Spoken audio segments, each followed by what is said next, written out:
ফলন বেলায় পানি দিতে হবে ধান খেতে, পানি ছাড়া ফলন ভালো হইব কেমন করে। ফলন বেলায় পানি দিতে হবে ধান খেতে, পানি ছাড়া ফলন ভালো হইব কেমন করে।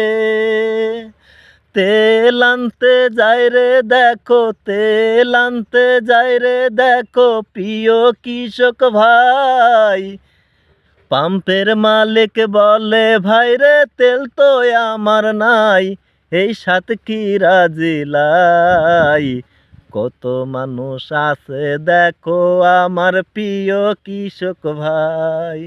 এই সাতক্ষীরা জেলায় কত মানুষ আছে দেখো আমার প্রিয় কৃষক ভাই।